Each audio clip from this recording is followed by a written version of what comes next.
আসসালামু আলাইকুম। বড়দের গোলজামা কাটিংয়ের জন্য আমি 4 গজ কাপড় নিয়ে নিয়েছি। 40 ইঞ্চি বডির জন্য 10 ইঞ্চি এবং 1 ইঞ্চি এক্সট্রা নিয়ে নিচ্ছি। গলা এবং পুট নিয়ে নিলাম 7 ইঞ্চি। বডির আর্মহোল নিয়ে নিলাম 7 ইঞ্চি। লম্বাটা নিয়েছি আমি 16 ইঞ্চি। এখন মার্ক করে নেব। ভিডিওটা মনোযোগ দিয়ে দেখলে আপনারাও এরকম গোল জামা তৈরি করতে পারবেন। মাজায় আমি 1 ইঞ্চি কম করে নিচ্ছি। এখানে সব সময় 1 ইঞ্চি কম করে আপনারা নেবেন। আমি কোনো সময়ই গলা আগে কাটি না।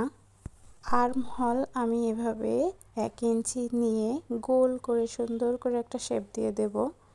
এখন কাটিং করে নেব। আসলে আমি কখনোই বড় ভিডিও দিই না। বড় ভিডিও আসলে কেউ তেমন একটা দেখে না।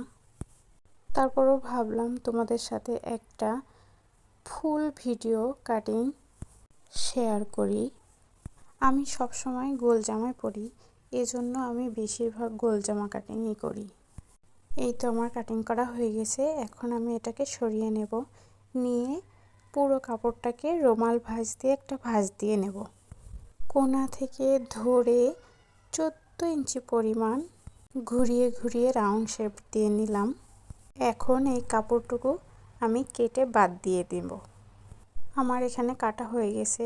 এখন আমি বডির পার্টটা এর উপরে বসাবো এবং বসিয়ে উপর থেকে নিচ পর্যন্ত একটা রাউন্ড শেপ দিয়ে নেব। দেখো তোমরা আমি কিভাবে ঘুরিয়ে ঘুরিয়ে একটা রাউন্ড শেপ দিয়ে নিচ্ছি। আমি এখানে জামার ঝুলটা করেছি 50 ইঞ্চি। এজন্য আমার 4 গজ কাপড় লেগেছে। আর তোমরা যদি চাও যে আর একটু ছোট করবা, তাহলে তোমাদের 3.5 গজ কাপড় হলেই হয়ে যাবে।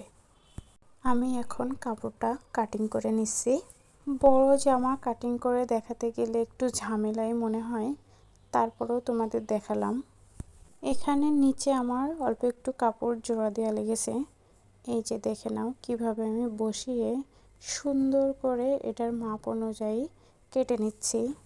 1/2 ইঞ্চি বাড়িয়ে কাটবা, তাহলে দেখবা তোমাদের কাপড়ের সাথে এটা সুন্দরভাবে অ্যাটাচড হয়ে গেছে। তো ভিডিওটা যদি তোমাদের ভালো লেগে থাকে এবং পরবর্তীতে যদি তোমরা এভাবে গোলজামা কাটিং করতে চাও, তাহলে তোমাদের টাইমলাইনে শেয়ার করে রাখতে পারো। এখন আমি হাতার কাপড়টা কাটিং করে নিচ্ছি। আমার আলাদা একটা ভিডিওতে হাতার কাটিং সুন্দর করে দেওয়া আছে, তোমরা দেখে নিও।